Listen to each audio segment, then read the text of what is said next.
And we wanted to bring along an expert in the field.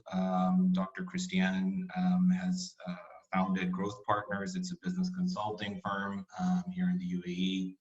And she has extensive experience in finance and financial planning and consulting. So I'd like her to give an introduction about herself and kind of what Growth Partners is doing for businesses. Hello, good morning everyone, good afternoon everyone. Thanks for inviting me. That's indeed an interesting topic in today's world. Thanks Hisham also for the introduction. My name is Christiane. I've been in the region for many years. I've got a pretty long-standing finance background. So I've come from a corporate finance background, worked for Siemens, for Nokia for many years, and about 4 years ago said there is a need in the region for smaller companies to get support on the financial side, on the transformational side in the finance area. And we started Growth Partners to support small companies in that area. Over the last couple of years, we had a number of startups companies as well. And the normal topic even in normal times is always the cash, obviously. How can I have enough cash to survive the next weeks, the next months, until the funding comes in, until my revenue goes up. So that's always been a challenging situation for any startup. Now comes the new normal. We have a massive shock in the market. We have COVID-19 happening. We have oil shocks happening. The markets are in a super unstable situation. So we've put together for that what we call a finance toolbox, which particularly looks at liquidity as an initial emergency status.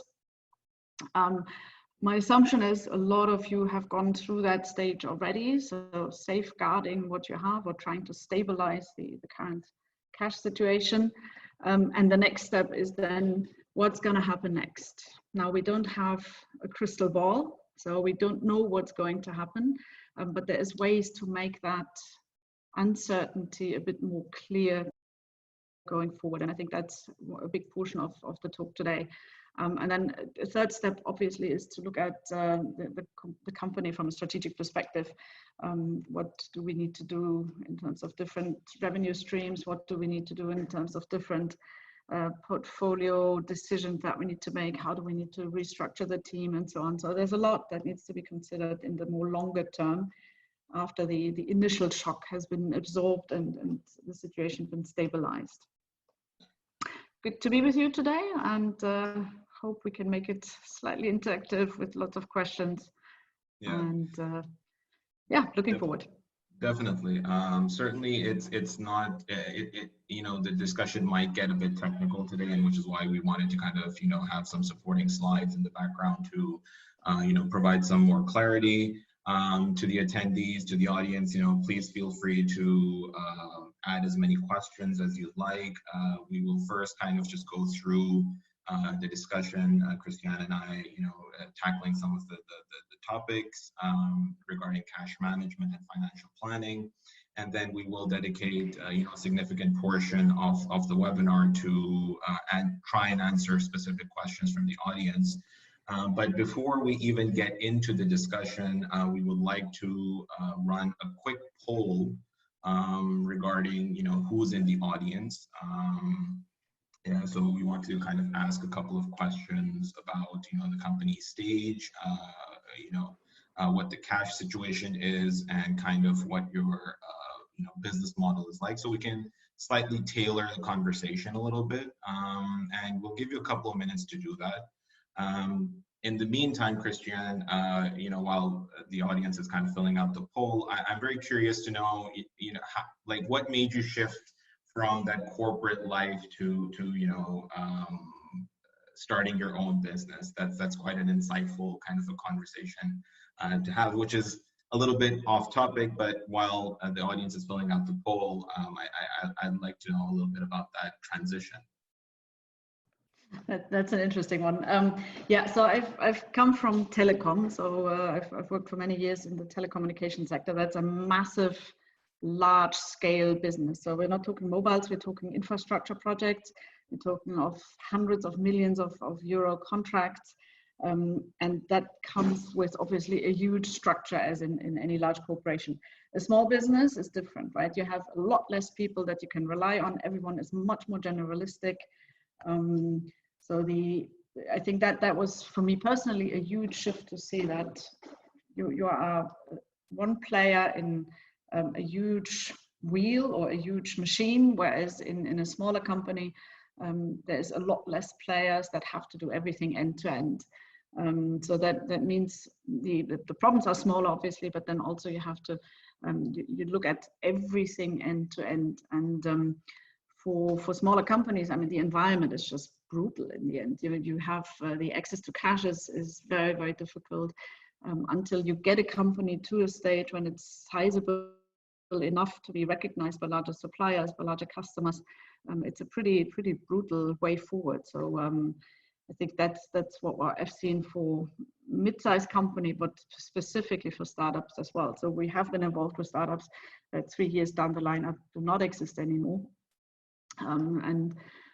So yeah, that's obviously a pretty challenging situation, and it hit like in today's world where suddenly everything freezes up and the smaller companies don't have the funds available and the retained earnings and the buffer basically. It's very, very challenging. Okay, and certainly, it's quite interesting, and kind of just coming back to the poll, just to give you an insight, Christian, and to our audience, a majority of our attendees at the moment, in terms of company stage, are, let's say, pre-revenue, but it's a nice mix of pre-revenue, revenue, and growth stage. So I think the conversation can kind of capture all of the different stages of a company. In terms of cash situation, I think, no surprises there. The majority is, the response is low on cash, right? Which was kind of an inevitable situation to be in for some of the businesses. And a majority of the business models are your online product or service, so marketplace, education, software. So I think that gives us some good insights to kind of move into the next segment of the discussion, which is around the shocks that the economy is facing at the moment. And kind of, if you could maybe give some insights that, since this COVID situation has happened, what are some of the major shocks that businesses are encountering, at varying degrees of severity, and maybe like, are they direct shocks? Are they indirect shocks? So maybe you can give some insights into that. Yep. So the obvious one is everything has stopped, right? So a lot of stuff is frozen. I don't think we need to run through that again. All of you have probably been in lots of calls and webinars and interviews and whatever that's discussed what has happened through the COVID shock. On top of that comes the large oil shock. It hasn't really reached the economy yet, I suppose, but it will. So that's going to come, and I think that's particularly for this region probably a bad one. What it means for smaller businesses, obviously you can't travel. That's inconvenient. Technology has come up with good solutions in the last couple of weeks, so it seems we've sort of coped with it. At least from my side, I'm seeing that even customer discussions in Saudi are suddenly happening, which is quite interesting because we've 6 months ago I wouldn't have thought so. So that seems to be manageable. What is worse is fall in demand. Now, a lot of these of the companies we had seen from the poll are probably not that deep on the demand side yet. If you're pre-revenue beforehand, your future revenue might delay, but it hasn't. It's not suddenly stopping massively potentially. The fundraising is probably the biggest shocks for companies that are in pre-revenue stage. You're building a business. based on the next funding round that's supposed to come in, and that is big wide open. Now I know that a lot of the VCs have said they will continue and will do so, but is that reality? We don't know at that stage.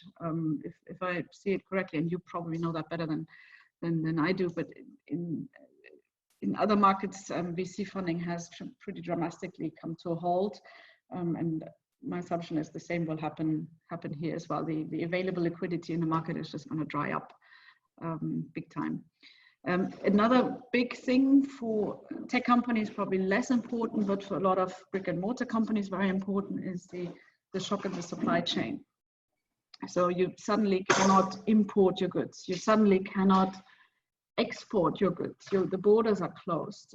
People are not allowed to bring goods across. Now, some certain goods are reasonably stable, but even there you see shifts in the supply chains. You see one product is available, another product is not available. What you also see is that certain products have lots of demand, whereas others have less demand. So pricing of certain products change. I've heard from an smaller e-commerce company that a lot of their suppliers suddenly give preference to the big shots. So they don't get access to the normal supplies anymore, or have to pay a lot more for it, which for a small company is obviously a huge shock. Business closure, depending on what business model you're in, your product might have fallen away. We work with a marketplace, and the underlying product cannot be offered. So basically, there's no transaction in the marketplace anymore, and that's obviously big. Then what for tech companies with credit card payments on the web platform is probably less important, because you normally do get payments up front. But as soon as you enter into longer term customer contracts, commercial contracts, or even government contracts, you will be faced with delayed in customer payments. So what we will be discussing in a few minutes on what you should do with your suppliers is what your customers are doing with you as a supplier. So obviously your payments are being shaken up. And then there's a lot of psychological impact on the team. We're working with one company where the people are just so shaken. They are really shaken by the situation, and there's a lot of insecurity. Will I have my job tomorrow? What if I get sick now? I'm alone in the country, and I'm not sure if I will capture the COVID or not. What about my family in Germany? Should I go back home or whatever? So there's a lot of insecurity on team side, which is not helping efficiency and productivity. Yeah, it's certainly, I mean, it's a very challenging time, and I think it's good to kind of list out and touch on these different shocks, because it kind of puts things in perspective for a lot of founders, because they're so overwhelmed at the moment with everything that's happening. It's kind of difficult to see and kind of bring that structured approach, especially like you mentioned on the fundraising side. As some of our audience has said, they're low on cash, so that's certainly a huge question on the fundraising side, right? Is VC funding happening? Is it drying up? And certainly that's kind of a whole separate discussion on its own. But I think this is a good time to kind of transition into how can we plan to sustain our cash flows as a business, with whatever amounts we have. So let's kind of, the VC funding coming in, that's an external factor that perhaps you don't have full control over. But as a founder, as a business owner, you have control over your own financials, right? So I kind of want to get first your insights and provide some clarity for the audience in terms of the shocks that we kind of discussed right now. What impact do they have on specific financial positions, and eventually having an impact on your operating cash flow and your fundraising amount? So perhaps you can provide some clarity on that before we get into what they should do. Yeah, so I mean, what we're discussing is in a lot of cases obvious, right? So you will have seen that customers stop paying or that the booking is not being made. It's somewhat obvious. However, what we're discussing now is also the baseline for the planning assumptions that we'll be discussing on. So some of you might say, fine, we've heard all this, listen away for 5 minutes, but it's the baseline for the planning. I think the difference in this situation is maybe that's in all big shocks, but here what we're seeing is the shock is everywhere. And pretty much every financial position is involved and needs to be looked at. So from a revenue side, if, for example, you have recurring revenues, what is happening to these? We've seen companies that are actually thriving in this, and internet connection is unstable. I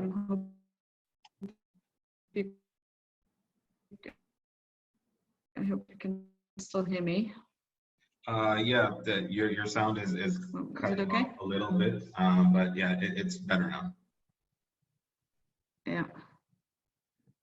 Okay, let's hope. If it's too bad, let me know. I've closed all programs on my side.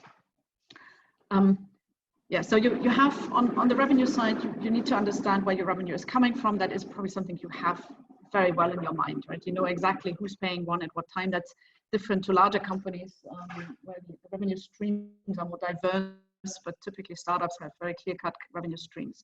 What might be interesting to see is if one of the revenue streams, if you have multiple, is working better than other ones. Is there something you can focus on? Are there certain revenue streams that you have that have better gross margins than others, or that have a better supply chain or a less supply chain disruption than others? So that makes sense to identify these from a revenue perspective. The same question goes for certain customer groups. Do certain customer groups react better than others? So can I link that back to my marketing where I'm saying, fine, I need to reduce my marketing cost. Can I do that specifically for certain customer groups because they are performing better than others? So this segmentation of revenue into projects, into customers groups, into revenue streams, different products that you're having makes a lot of sense, and analyze these in detail. I think supply chain we largely discussed about. There's quite a lot of factors, especially if you run a product-based business. Where is my product coming from? How can I offer that? I would tie up the supply chain as well with the production, which is 2 steps down. If you are producing your own goods or part producing your own goods, there might be food and beverage production that is happening, or you're kind of packaging things together here in the country, or you're even actually producing stuff together. What is happening on that production element? Are you allowed to continue with the production, or do you have to stop it? Are there certain elements that can be prioritized versus others? Which one is performing better than the others? Which one is more efficient? Which one has more slack or less slack? So quite a number of factors. For tech startups, one of the biggest expenses is then next, obviously, your HR cost. And here is where there is a huge emotional impact as well. You've spent a lot of time on building the team. You've spent money and time and emotional involvement in building a good team together. And suddenly you're seeing that your HR cost is just very, very high, because that's typically one of your biggest expenses. So that's obviously the one that you need to look at the most in detail. So I think Dubai has a number of rules and regulations that you can rely on. You give vacation, initial unpaid vacation, or first of all paid vacation, then unpaid vacation. You can cut down hours, and I think then you are allowed to release people, which is nothing you would want to do, but in some cases you might need to do depending on your situation. So HR is a big one. Then there might be a number of factors that you can influence on the HR side. Sorry, I've got a bit of a commotion in the backside here. No worries. Family at home. Okay, they're all left now. yeah, so you can discuss with your employees which payments they could forego. You can shift certain payments on HR. You can say, fine, I'm not paying your home ticket now, I'm paying it in 6 months, I'm deferring it. You could shift your employee payments to equity, depending if you have that structure available or if you can build that structure. You can ask them to defer payments, to defer your payout and get paid later. Hisham, we discussed an idea yesterday where basically say, fine, don't work for me 100%, but try to freelance to other companies so that you can get additional income somewhere else. So there's these kind of triggers that you can do. It's obviously painful because yeah, it's your people, right? It's your team.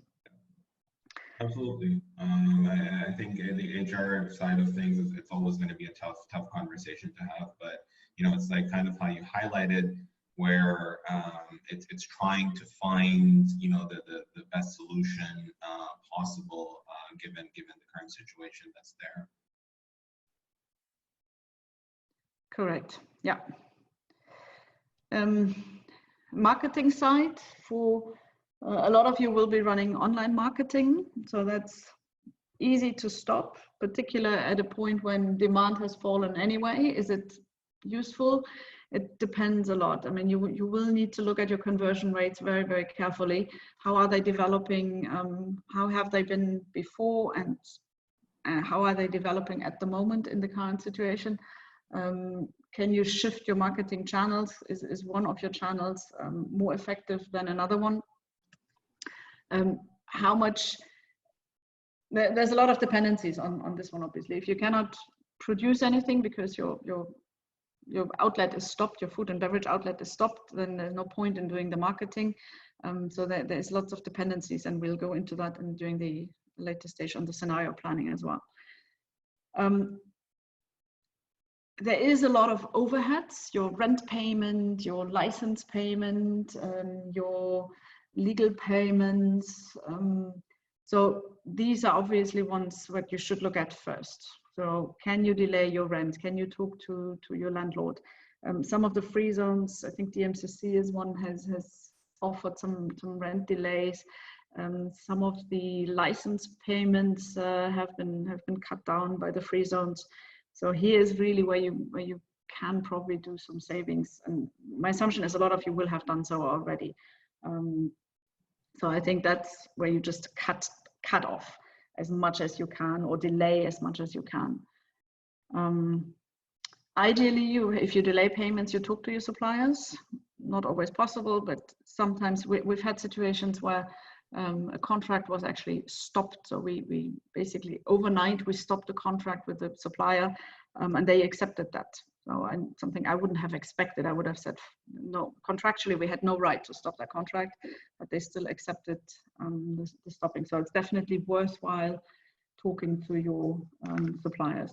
There's typically a lot of small expenses, like your tool that you're using for, I don't know, software development, or your accounting tool where you have 5 instead of 3 licenses, where you can go into the nitty-gritty details and try and save some costs on that side. Tech development is also a difficult one. Depends a lot if it's in-house or outsourced. Is it wise to stop it? Is it worthwhile continuing if you still have some cash and use the downtime to build up? It's a very sensible decision, but needs to be looked at, obviously. Obviously, and I think that's kind of a big question for especially the pre-revenue teams, where does it make sense to continue, right? Should we spend that capital there? But I think you've given some very useful hints, and from a high level, it may not seem that these smaller expenses, like a subscription for a productivity tool, or excessive, let's say, phone lines in the office, things like that, may not seem like significant contributors to cost. But I think when you group them together, it's saving you quite a bit of dollars every month. And I think that's kind of like where I want to just touch on the final, let's say, part of this discussion before we go into examples, where, so all of the things that you mentioned, revenue, production, supply chain, these kind of help you get a grasp on your operational cash flows. But I think it's worth kind of discussing on the fundraising side of things. So not necessarily is it going to happen or not, but in terms of the pure dollar value, how can kind of a founder approach that side of things? Before it was like, okay, I may need to raise $500,000 or something along those lines, but suddenly so many macro factors are affecting fundraising. So do you think it's wise to break down those amounts into smaller chunks and maybe raise a bridge around that helps them sustain maybe the next 2 to 3 months? I think it depends how desperate you are and where you are in the situation or in the process. So I've talked to a company, they were very close to signing Series A with a large government fundraiser, and that's delayed because the government, that's what they're saying, cannot access the office, no one is available to sign, and it's just delayed by 4 months. Mm-hmm. In a situation like this, where you have a good commitment and you're reasonably sure that this is going to happen, you are in legal stage of discussion already, drafts have been shared and so on, it probably makes a lot of sense to break it down and raise a smaller bridge round beforehand if you can. So approach an individual of your existing shareholders or your future shareholders if they can come in with smaller amounts to bridge that time delay. If you are in a stage where Series A or your next fundraise hasn't been on the horizon and you're starting the discussion now, it's probably your only chance to do that, but is it helping you? I'm not so sure, because you will need new cash in 3 months or 4 months or 5 months then, and then you're starting the whole thing again. Will the markets have improved by then? My personal view is, and I don't have data, but my personal view is probably not. So it might be better to actually try and reach out a little higher to give you more leeway for the longer run. Okay, so I think we're kind of coming back to that notion where don't necessarily focus on the external factors, kind of just try to do what you can do as a founder within the parameters that you have control over, and this kind of helps me move into an example that we kind of discussed a little bit, you and I, Christiane, sorry. Where since a lot of our audience are having an e-commerce kind of a business, online tech play, so I think it's kind of good maybe, and it maybe puts things in a little bit more context when it comes to these different, let's say, cost drivers. Kind of maybe you can run us through this example in terms of the assumptions that someone needs to make as an e-commerce founder. Yep. Yeah. So e-commerce is an interesting game now. I think there is massive potential in e-commerce, and some e-commerce models are thriving massively to the extent that they can't cope with fulfillment. It's a very different situation to an e-commerce company that basically has a certain product that is currently not needed, or is a luxury good that is being delayed, where customers delay purchase. So there's probably 2 different situations here. There's another level of difference in e-commerce companies. The difference here is, are you dealing with own inventory, or are you dealing with not your own inventory, so consignment-based inventory? Your own inventory that's sitting in the warehouse is often killing startups. So you've paid for, or you are in the process of paying. That's even worse, when you're in the process of paying for that you have ordered, and the next payment for that inventory is yet to come, but you still have a commitment to get that, and then your demand falls away. The other side is you're not dealing with your own inventory, so you order as you as you get customer orders, basically. And then the question is again, how much is your supply chain affected from that? So let's assume you are in that situation where you have actually increase in demand, like the basic goods, like food and the basic goods that are being high, very, very high in demand in that current situation. You will likely be facing the question is, I need to upgrade my team. I actually need to hire people, which in itself is difficult. You can't have proper interviews. People are not allowed to leave the house and so on. But then how long will that last? So when will that demand curve flatten up, or will it continue to grow? That's a big question mark that e-commerce companies are currently facing, right? Do you build for a longer term, or do you build for a short-term demand hike? Flexibility is probably a good one. If you can make flexible contracts with people or with suppliers, that's a good one. So don't lock in your next 5-year contract, but lock in a 6-month contract, even if it's for a little higher costs, but that gives you the flexibility to change it then after that period. Again, I think we've touched earlier on that example where the company had suppliers that completely shifted their pricing model. So you had based your calculations on a certain pricing, and that got completely revamped because the suppliers are changing their pricing based on their change in demand. Also, your delivery companies, if you're using an outsourced delivery company, very interesting discussion with them is how much space of their delivery capacity do you get versus others? So my assumption is there's a big fight around delivery capacity at the moment. On the other hand, there's companies like Kareem who are hiking up the delivery capacity, but you need to negotiate with them. So you need to change your own negotiation going into the.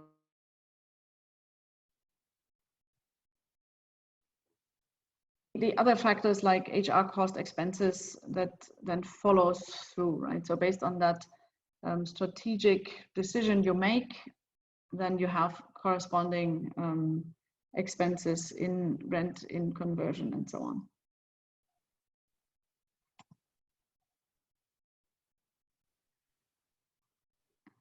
Great. So, I mean, you know, we kind of had this discussion, you know, as we've gone through the webinar so far regarding these different, you know, cost drivers. There's a lot of still, you know, I think there's a lot of uncertainty in regards to what's going to happen in the future. And I think this is where we kind of want to provide the audience with a little bit more clarity in terms of how to approach the planning side of things. So I think you shared with me a kind of a McKinsey study that came out a while ago regarding, you know, the economic impacts of the COVID-19 crises.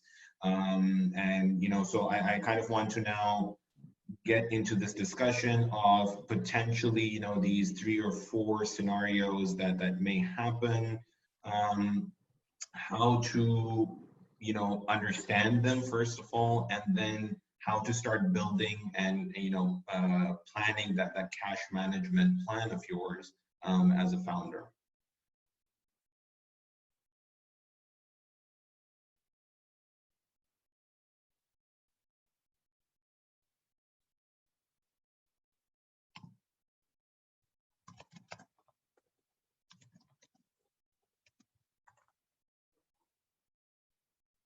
Christian, are you there?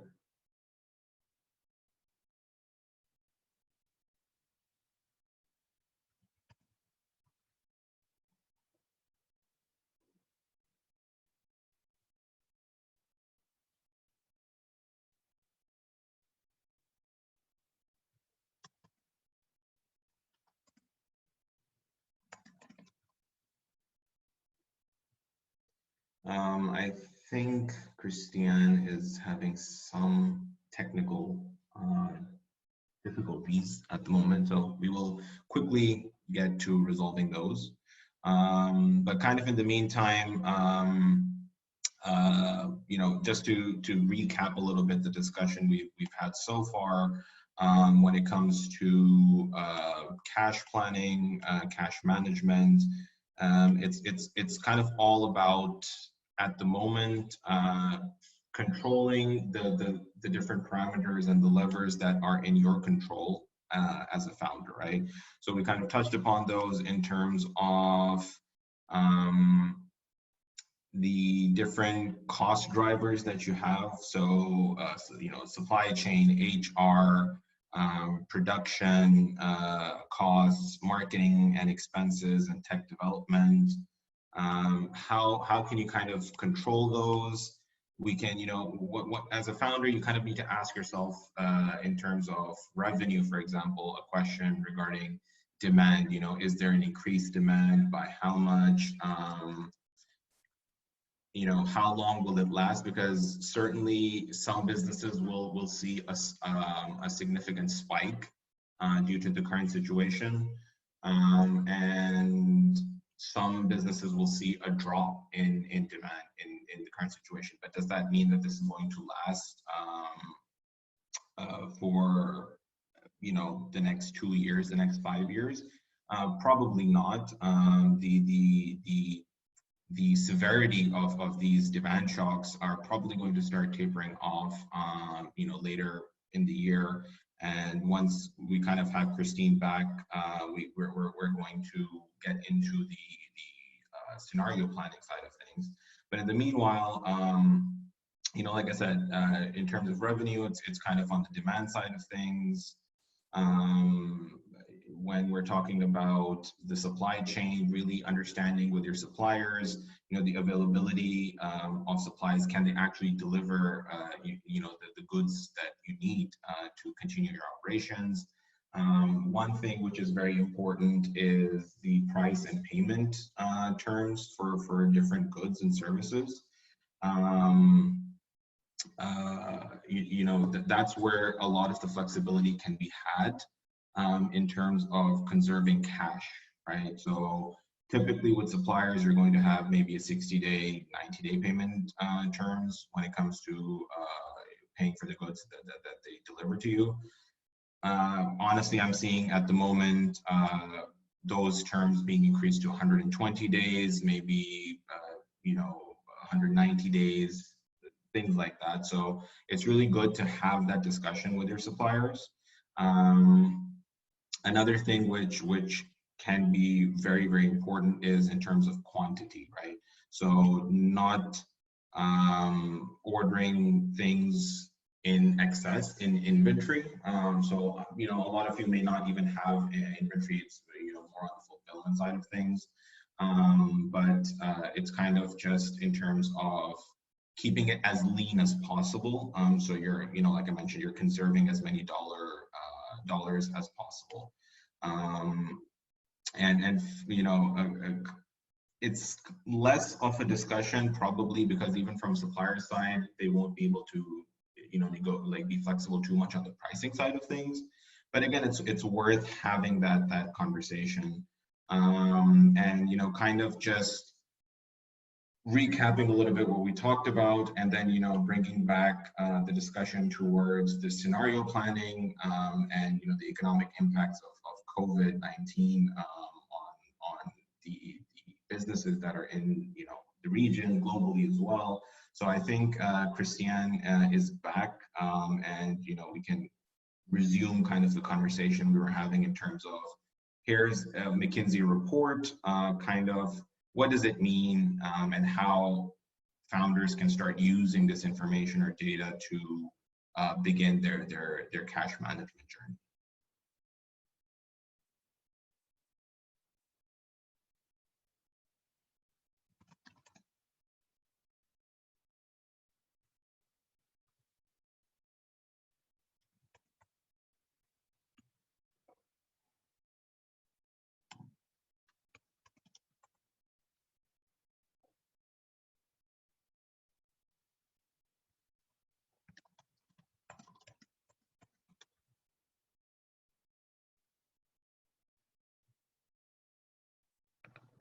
Hello, can you hear me? Yes, fantastic. Okay, Welcome okay, back. fantastic. Sorry about that. It's No Zoom worries. kicked me out. Oh. Connection is still unstable. I'm not sure what's going on. Well, it's great to have you back, and no worries. I think everyone, because of all the webinars and this virtual meetings, I think we're all a little bit accustomed to these slight small issues every now and then. So yeah, like I said, if we could just get back into kind of the discussion regarding the McKinsey report and the different scenarios of the economic impact. Super. I assume you've talked about these a little bit. No, I was kind of waiting for the expert to take the lead on this. Yeah. Well, I'm not an expert on McKinsey reports, that's for sure. I just found that report quite interesting because it showed, in my view, two things. One is the variety of different scenarios that is happening. So McKinsey published this graph here on the 23rd of March. So that was way before the big oil shock happened last week. So that is not even factored in. But even in a situation like this, McKinsey identified 9 different scenarios that could happen, right?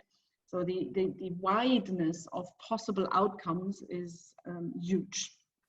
And that makes obviously every financial plan of every company super, super difficult. What I would like to do here is grab out 4 different of these scenarios and just quickly go through the terminology. You might have heard about these somewhere else, but I'm going to use them in the planning scenarios going forward. Okay. So we have a so-called V shape, which is the top right bottom one, where basically you have a sharp downturn, but then also a reasonably sharp upturn. So it looks like a V.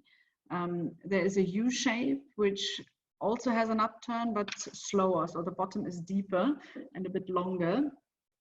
You have the W shape, which is, it goes down, it comes up a little bit, it goes back down, and then that could happen multiple times, and then eventually it goes up. And then you've got the L shape, where basically it drops down and then it stays down or goes even further down, which is obviously the worst situation. This gives us a wide range, but it also gives us some baseline to base our plan on. Fantastic. Yeah, and I think one thing this report kind of highlights a little bit is that there still is a lot of uncertainty. 9 different scenarios, anything can potentially happen. But kind of like you mentioned, these 4 scenarios and kind of building the conversation now on the scenario planning cycle. So maybe you can run the attendees through the typical cycle, so you kind of have an idea of the different scenarios that may occur. Kind of how do you begin that planning cycle, and then we can run through the different elements that kind of goes into actually planning your cash management. Yeah, so you start with exactly what we've done earlier. You run through your different assumptions. What is the assumptions on, and most of you will have some sort of plan, right? So you probably didn't go into a startup without making that plan. So there is an existing plan available that has a number of assumptions. So it makes sense to look at these assumptions again. Are they, some of them might be still holding true, keep them, but a lot of them might not hold true. And as we said earlier, the reality here will be that many of them will not hold true. It's not about testing 1 or 2 assumptions, but here it's basically questioning your 10, 15, 20, 40 assumptions. Make a list of each of these. They will help you in the plan later. Then look at the input that goes into it. Which factors are you reasonably certain of that will continue? Which ones are not, and how wide is the range in each of these? And in the planning tools that we'll be discussing in a minute, we do have the option to basically go very, very, very wide. That's one of the planning mistakes I'm seeing in a lot of business plans, is you anchor the initial assumption on a certain number, let's say plus 10%, and then your range of that is then -5 +5, so 5 to 15, which is a pretty narrow option. So here you can, in a planning scenario like this, keep it wide open. It might go down by 10%, but it might also come up by 50%. These kind of ranges. Sounds totally crazy in a normal world, but I think in today's world, a lot of things might happen. Now, for each of these assumptions, then it makes sense to go through in detail, prepare the input, do some research, talk to people, understand where things are going or where they could be going. Then you go and build your model. Classical modeling, Excel-based, is fine for a lot of startup bases. There is planning tools available, but an Excel tool is usually also fine. If it's getting too complex, the model, you lose oversight. If it's too simple, you don't get the granularity that you need. So you need to take a line on this one. Once you've run your various model planning scenarios, and we'll come to that in a minute, you really have a session on what to do with these. Don't jump into the decisions. Run them again. Change variables. Discuss them. Put them through the team. Challenge them. Kick against them. So that you then look at what do those results mean. And then you make a decision. Obviously, when you make a decision, you will have to follow on with actions, right? So you can't keep your scenarios open for the next whatever timeline, because you need to make a decision. Do you hire someone or you not hire someone? That's a 0 or 1 decision at some stage. And then obviously have an evaluation stage. Did it work? Did it not? Stage. What can I adjust or what can I not adjust? That's a bit of a classical planning. Absolutely, and you know, it kind of seems fairly straightforward, but you know, I think we've kind of touched on this as well, and you mentioned it, especially in terms of the assumptions. It can get quite complicated, and especially when you're kind of building and running the model. So that's, you know, I think the next couple of slides are a little bit about that. And so, you know, we start off with the rolling cash forecast. So kind of, you know, what it is, why is it important, you know, how one can, you know, potentially, obviously we don't want to get too much on the technical, let's say Excel side of things, but, you know, why is it important to build that in? So maybe, you know, you can kind of highlight a little bit over there in terms of a rolling cash forecast. Mm-hmm. So a classical old-fashioned way of planning is you have a year plan, and then every month you update that plan until the end of the year. So your plan basically goes until that red line on the slide. That's your 1-year budget or your 1-year plan, and then every month you update just until that plan. That might make sense in July, August, September in this example here. But as soon as you get closer, you lose visibility going forward. So your planning period becomes shorter and shorter, and you sort of get what's happening afterwards. So a modern planning technique, and my assumption is a lot of you are already doing this, is kind of rolling a 12 months or 13 months cycle forward. So every month you re-look at your plan and add another month to it. So you might have your 3, 4, 5 or 3-year long-term plan, but your short-term detailed planning just kind of rolls forward month on month. You could even go for a cash plan on a weekly basis. So use not a 12 months or 13 months plan, but use a 12-week plan, so that your cash, you look at it very, very detailed. So there is companies that actually do daily cash plans. You can do that if it's very, very tight. However, that's a lot of work. So you need to have the resources available to do that on a daily basis. A weekly is usually good enough, but that weekly plan for a cash basis should include then, when do you make that next big rent payment? When do you make that next big license payment? When do you need to make the next supplier payment? When is HR payments or the salary run? When is that due?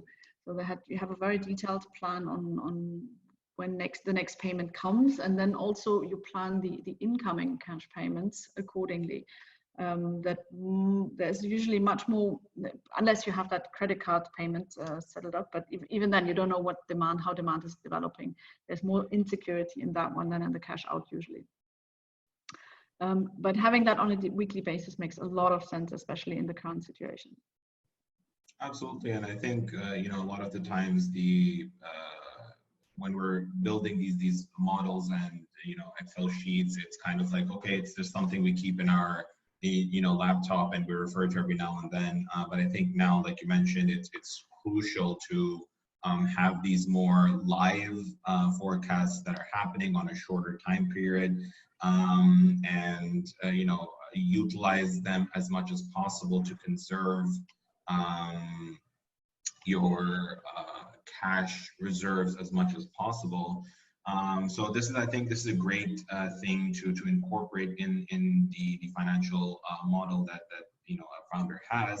I kind of just want to quickly go through how to build the base case. So in terms of the balance sheet, the P&L, and the cash flow statement. I don't think, I'm assuming a lot of the attendees already have these statements in the base case in some shape or form. But Christian, I just want to get your insights when developing a base case. What are some of the things that potentially should be avoided, or some common errors potentially that you've seen yourself when it comes to business plans? So the biggest challenge that I often see in plans is who's actually doing it. So go away from your Excel sheet, but think about the team. So who's taking care of your finance? Typically you have some sort of bookkeeper, accountant in place who's doing the daily transaction. And then very often the founder team does the forecasting and plans. These two levels need to link. So if there is a break in between, then the plan is never going to look like the actual. So the two, as you move forward, the actual moves forward as well, and they need to link. So typically it's very challenging to get, in this particular example here, the link between month 3 and month 4, especially when you're halfway in between the 2 months. Because you don't really know when you do the plan, has that payment happened or not? Should I still include it in the plan, or is it already in the actuals? So you need to establish a very good connection between whoever enters the payments into the accounting system and who does the plan on the Excel sheet. So that's number one. So make sure that this connection is available. The next level is how deep do you go, right? So it's if you do your plan on a monthly basis, you can actually go quite deep because the frequency that you look into it is not so high. If you do it on a weekly basis, it might be quite a lot of work to figure out each of these supplier payments. Will they be due or will they be not due?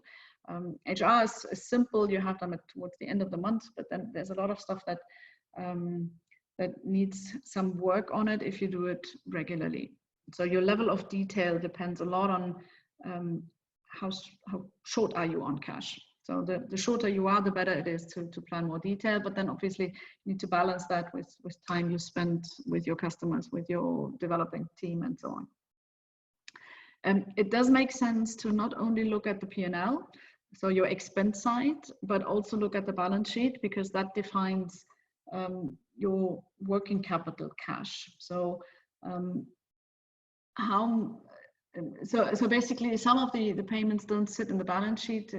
Your web development payments, for example, they will be sitting in the on your balance sheet. So you need to keep those in mind. Your receivables are sitting on the balance sheet, your payables. So basically the list of things that you still need to pay where you have received an invoice for, that's sitting in the balance sheet. So it does make sense, a lot of sense to keep the balance sheet and the P&L updated. And then from then derive the cash flow statement as a forward. The cash flow statement should include CapEx payments. It should include potential funding or fundraising. It should include debt if you have. Most startups don't have that, but a good level of details, especially on the big chunks as well. And that's pretty standard finance stuff, right? So that's nothing unusual now. Yeah, but I think like a lot of the founders that at least like I've spoken to, because they don't necessarily come from a finance background, so they find making these base cases or these forecasts a little bit challenging. So I think it was useful that you gave some good tips. That the less cash you have, the more detailed it should be. There should be one individual that kind of leads the exercise in terms of developing the initial base plan itself, and kind of I think from a founder's perspective, it's about really understanding the different levers they have control on when it comes to their like you mentioned, the cash side of things, the balance sheet. So that's really important. I think now would be a good time to kind of shift the discussion a little bit into answering this question around, okay, there's still a lot of uncertainty going forward. We've talked about a lot of the cost drivers. We've talked about the different parameters and the assumptions, how you should approach the cash planning situation and first develop a base case. So now we move into developing different scenarios, right? And basically looking forward. Correct. So kind of, if you can give us some insights around scenario planning, kind of, we discussed this a little bit yesterday as well, where foremost, scenario planning is a strategic tool, not a financial tool, right? So maybe you can kind of start the discussion from there, and then we can touch on some of the scenarios that we saw earlier in the Yeah, absolutely. So your normal base financial plan probably includes some sort of scenarios already. So in your normal situation, you assumed that your growth is 10%, but then there's a high case and a low case where your growth is not 10%, but 15% or 5% or 0. So this is normally something you've done already. Usually you do that on a few parameters only, because otherwise the Excel model is just going to be too big. A scenario planning widens this up. So if you take the different McKinsey shapes that we looked at earlier, take a V shape or an L shape, your world looks dramatically different in each of these. And that is what the scenario planning takes up. So basically it takes your world today, says, fine, we believe there is going to be a V shape in the environment over a 1-year time. How do I need to develop my business in order to come, or in order to make that work? So my demand is coming back up. What do I need to do underneath? What are the drivers that I need to trigger now in order to make this scenario live? And there's, if we go back to, for example, or here I've got actually an example for a restaurant. Okay, this is a U-shape example. A U-shape, the restaurants will open back up in July, however, at reduced capacity and at 30%. And I think based on yesterday's regulations from the Dubai government, that's a realistic scenario, that it won't be at full capacity for a while whenever you are in any customer-facing situation, malls, shops, food and beverage outlets, and so on. So there will be some restrictions for a while. But then it'll go back up until back to normal within a certain amount of time. What does that mean for my staff? Do I keep the staff on payroll? Can I afford to do that if I reduce their salaries for 3 months and then put them back on normal payroll? How will that affect my supply chain? What do I need to do today in order to get the supply chain back up running in September when I expect it to come back up? How can I manage the customer payments? Can I talk to commercial customers that they pay early? Do I give them a discount for them to make an earlier payment? Can I delay certain supplier payments? Can I talk to my landlord to delay the rent payment, and so on, right? So you really think about one way forward and then think through all the assumptions that we had earlier, and see how the world will look like in that scenario. And then you do the same thing for a completely different scenario. So you're not going marginally away from that scenario, but you're basically wiping it all off and doing a complete new scenario where you think of the world in a different way. for example, you look at the L shape, it will not go back to normal at all until 2020, which is eternity for a startup. What do I need to do accordingly? Where do I need to cut stuff? Where do I need to cut rent? Where do I need to not even delay payments, but really change my business model? What do I need to do if that happens? So you have very, very different scenarios in the scenario planning, basically. And then you still can go on and do your 10% up or down, lower, high scenario. Yeah, so I think so, you know, and this is kind of, you know, the point that, you know, I think would be a key to take away from today's discussion is, so there's the macro impact, you know, the U shape or the L shape, and that's still something, you know, which you can't really predict what's going to happen. So you kind of, for each potential, let's say, you know, macro scenario, you then dive deeper into let's say the operational level assumptions, and even within those, you know, the best practice should be to make, you know, a low, medium, and a high kind of a plan. Have those different plans ready, and you know, I think perhaps it may seem like this is just, you know, you're doing this, you're making so many you know, scenarios and planning, but how is it going to help? So you know, I think maybe the insights from that is, you won't get shocked and you won't be surprised no matter what happens going forward, right? And you know, I'd love to get your insights on this, Christiane, as well, because a lot of the times Excel and, you know, all of these plans, they just seem like you're doing something which isn't bringing in money, right? So, but do you agree that having all these plans will help founders better prepare for whatever's coming next?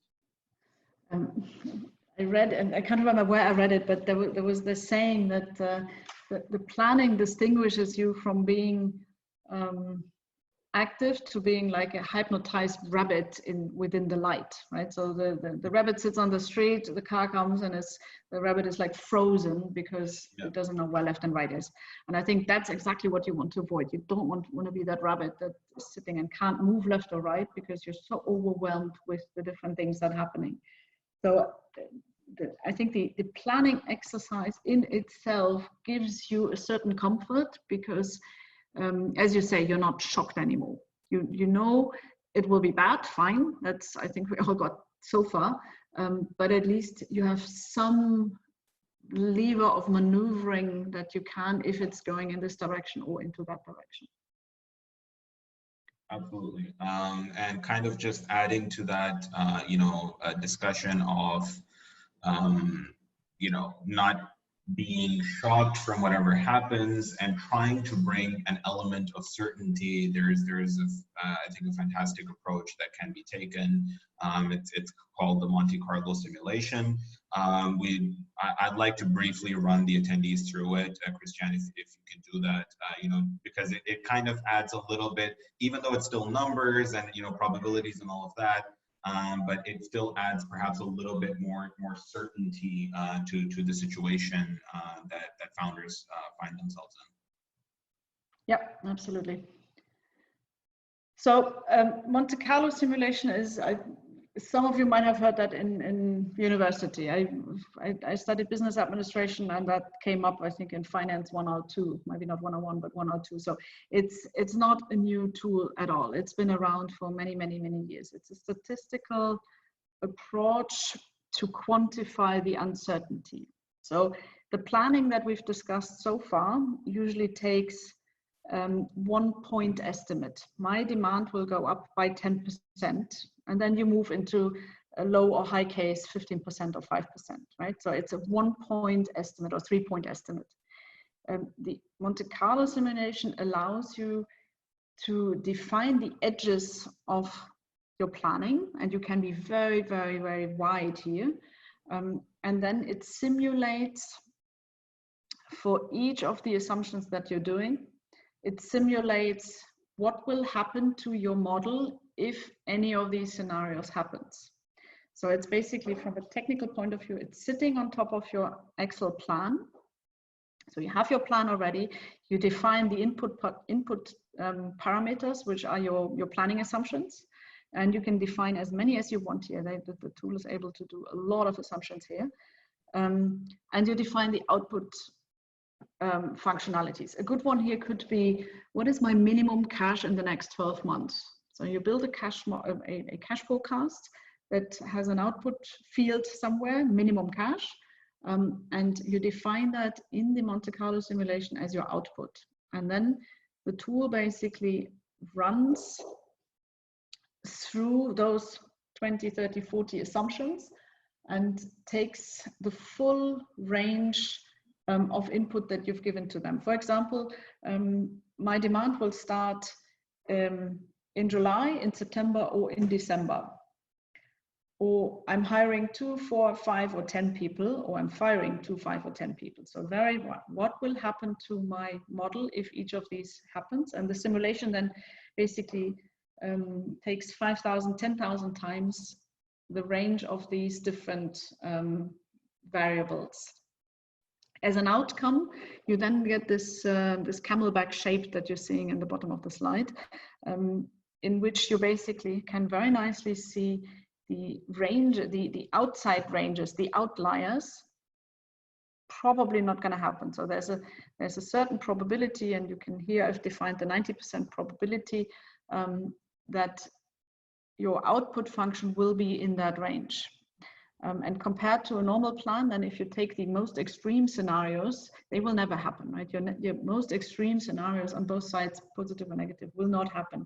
But there's a good probability that things in the middle of these will happen.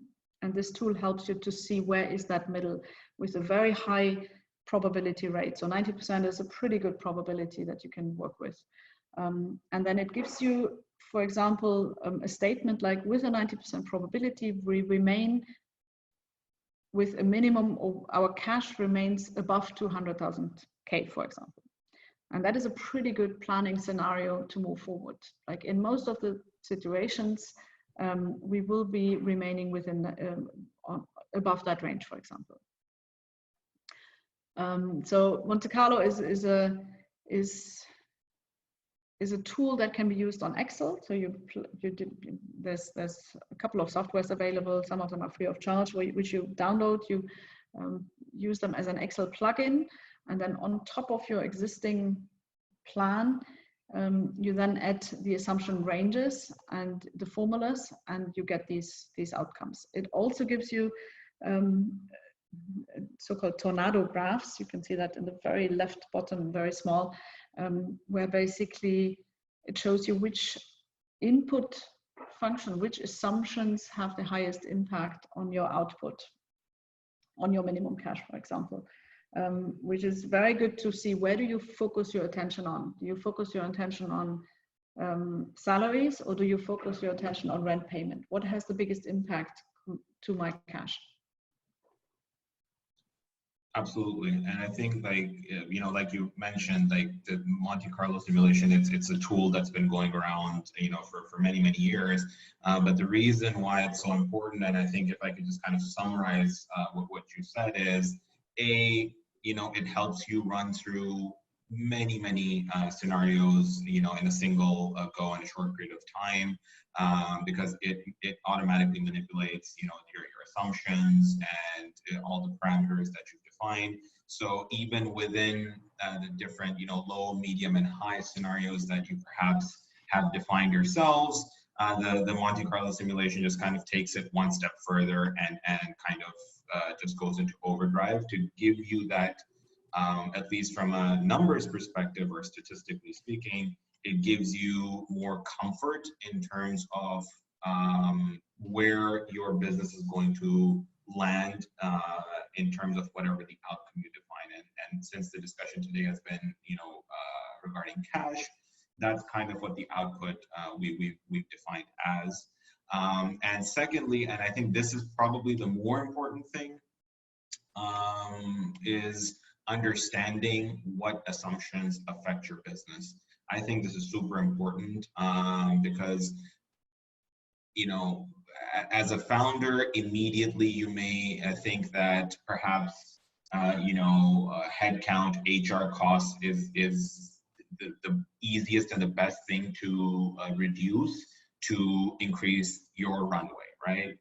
Obviously, it's a logical assumption to make because usually HR costs are your highest contributors, cost contributors, right? But what this tool helps you do is it really helps you over a longer period of time. So yes, immediately, maybe in the next couple of weeks, reducing HR might be, increasing your runway, but over a period of 2 months or 3 months, you may need to hire those people back and you may end up in a worse cash situation than you were in to begin with, right? So it really helps you understand, and I think that was, super important to highlight. And I'm also mindful that a lot of the discussion we've had today is, probably quite technical. Some of the tools that we've shared are, probably not the easiest tools to use for someone that doesn't come from a finance background. So what we will do is after the webinar, we will share, a soft copy of kind of the presentation that Christiane and I have discussed today to aid you in, your learning for things. And, obviously we're happy to kind of, well, at the moment, if you have any, questions, feel free to put them in the Q&A box and we can, answer them. If you kind of need some time to digest everything that we've discussed and you have some specific questions, we'll let you know how to reach out to us as well. And kind of on that note, Christiane, I kind of want to start wrapping up the discussion today a little bit. We've talked about a lot of things. So, and we've even mentioned some of the typical planning mistakes as well. But if you could kind of just summarize them a little bit when it comes to assumptions, cash flow planning, cash management, what are some of the things that founders need to keep an eye on and to be aware of? Yep, absolutely. I mean, I think the biggest problems with planning is psychology. Humans, we are wired to think of the past as being the baseline for the future. And so that's probably your biggest enemy in good planning, because you kind of think what happened last week is going to happen next week.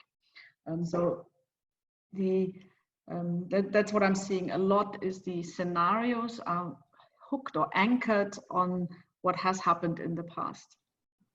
Another big enemy is the brain, is your own brain that is seeing life as beautiful. We all wouldn't be entrepreneurs if we wouldn't see life somewhere as beautiful. So it's a good entrepreneurial site, and it's a good entrepreneurial trait to see life is beautiful. But from a planning perspective, it hinders you to think, what if things go really bad? And they can go bad. I think we're seeing that now I mean, we still might remember the 2008-9 crash. Some of us might still remember the 2000 crash, the .com. But I think none of us has really seen a dramatic shock as this one ever. So we cannot imagine how things can get bad or positive back up. So this is just limits our way of planning, and that's where the scenario planning helps you kind of wipe the board clean, like make it clean board, think as if it wasn't happening, or if things go really bad.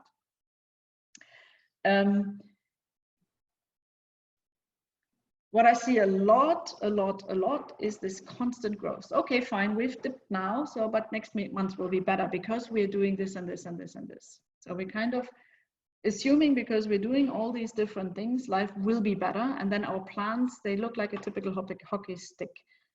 They go down and then the plan is going up. I've seen very few business plans or financial plans that are not constantly growing, even on a lower range, but they are growing. And that's psychologically fully explainable, but it might not be the truth. So we need to be, in a situation like this, we need to be prepared that things might not be as good next month as they were last month. A big underestimator is often the one-off expenses. So your rent is obvious, but then the yearly paying for, or the yearly fee for your software tool. Oops, suddenly it's happening, or is being billed from off your credit card this month, and you hadn't thought about that anymore. Or the school fee, it's not related to your business, yes, but it still needs to be paid, right? So it's coming. License fee payments or a legal charge that you suddenly need to do is all big one-off payments, which we tend to forget in the planning. So here, people that had businesses before, think about your old or your previous businesses, people that have not maybe talked to people who have businesses, to kind of make a list of these things that will happen eventually. You just don't know when they will happen. What you really don't want is that they happen at your lowest cash point. The unit economics. I'm a super big fan of businesses that have a solid unit economics. COVID or non-COVID, doesn't matter. If your unit economics doesn't work, it's just not gonna fly now. So I think that is something that for any startup at any point in time, and I think, Hisham, we had that discussion yesterday, that is something you guys are constantly pushing your teams towards. Have a positive business model that has positive unit economics. Your normal business model works. You're not subsidizing with VC money all the time, your normal operations.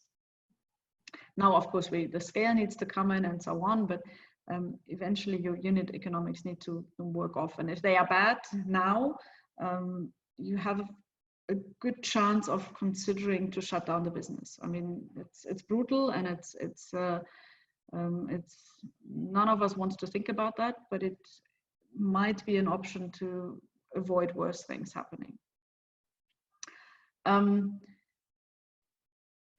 There is that tendency to have a back of the envelope calculation, right? So CEOs do that, founders do that. It's easy, it's quick. I have the numbers in my mind.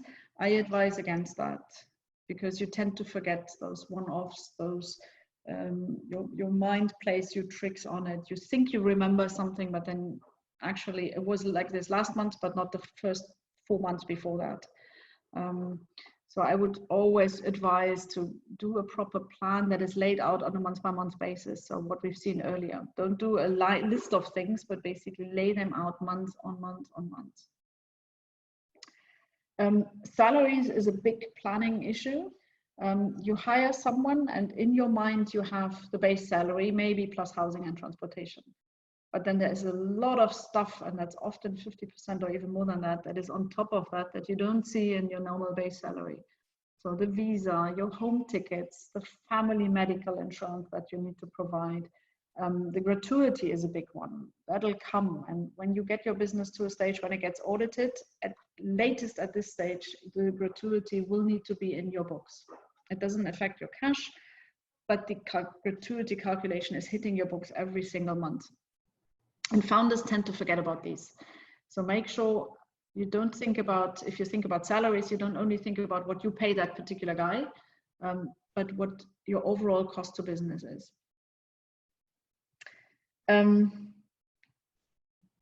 What a lot of founders also underestimate is a shift in customer payments.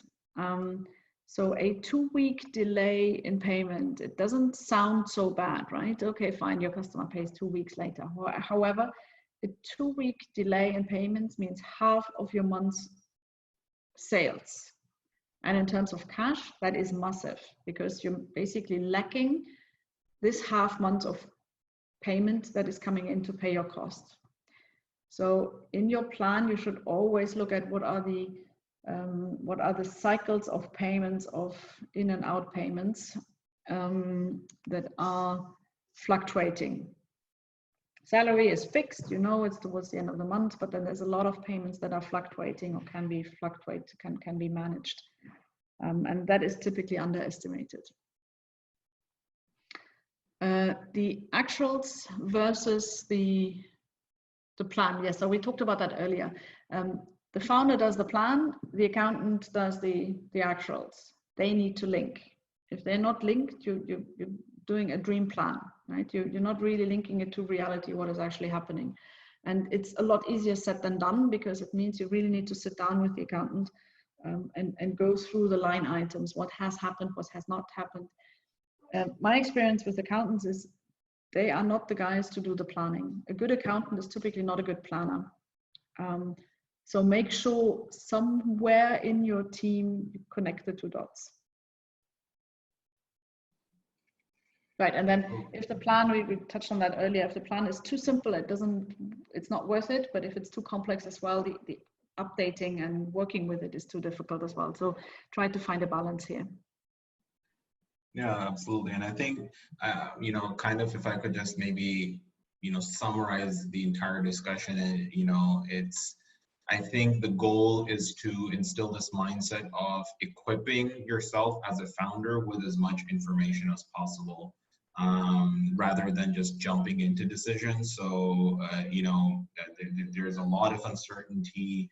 A lot of things can happen that you don't have direct control over. So try to, you know, equip yourself with as much data as possible so you can make the most informed decision, you know, as possible. And you know, kind of Christian mentioned this as well, that if that decision is to suspend operations for a period of time, or, you know, to perhaps even, you know, cease operations, again, it's going to vary from situation to situation, but you want to try and make the best decision as possible.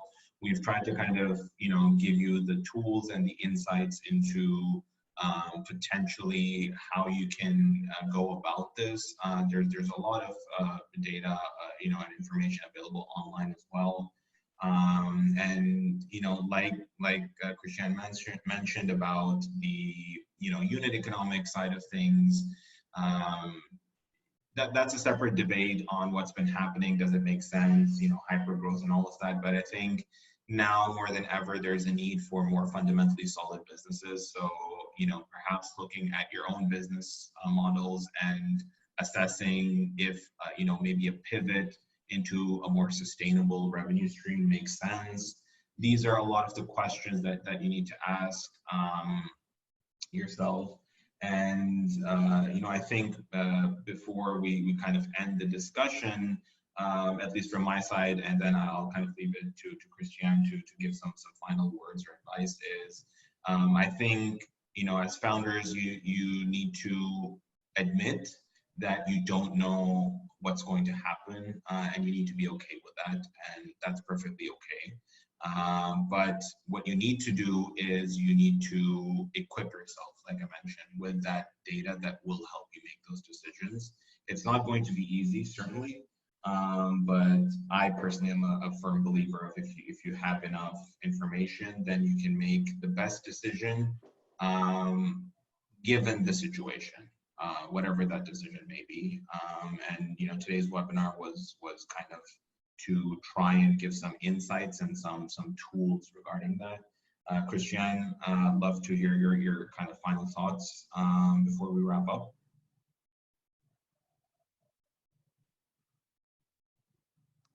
Sorry, the line was bad. You asked me about the final word. Did I hear that right? Yeah. Okay. So just some final thoughts and advice. Yeah, I mean, I know for a lot of founders, finance is the bad word, right? Oh, I don't want to deal with that. But I think that's the most crucial thing you have, your cash balance. And if you start looking at your cash balance when you have a 50K runway left, that's not very helpful. So I think as a founder, it's your obligation really to get into the numbers quite deeply and get hands on them quite in depth.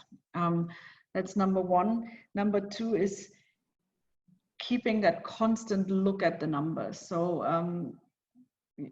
finance is not you've done it once and then it's sitting there, as you said, Hisham, earlier. It's sitting in your. Keep it running with you. Look at it on a weekly basis. Look at it even on a daily basis if you need to. But make sure it's part of your daily routine to check the numbers.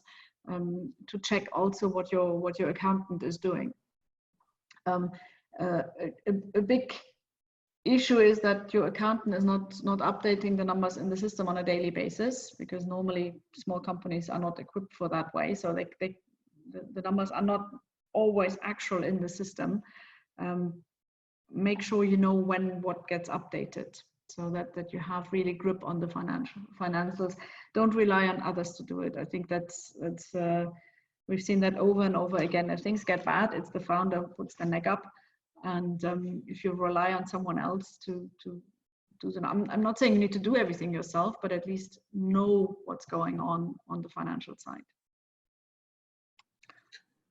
Absolutely. And I think on that kind of note, thank you very much, Christiane, for joining us. It was very insightful. It got a bit technical at times, but I think we tried to keep it as simple as possible. No, I mean, that's just the nature of the business, right? Like finance, it's not easy to say the least. But again, I think you kind of gave some very valuable insights regarding cash and cash planning and business modeling. Really appreciate the attendees who joined us today. Like I mentioned, we will be sharing the slides with you. Keep following our social media channels. We do post the webinars, for viewing later as well. So if you want to kind of revisit the content, you can absolutely do that. We have a weekly webinar series, so keep an eye out for those.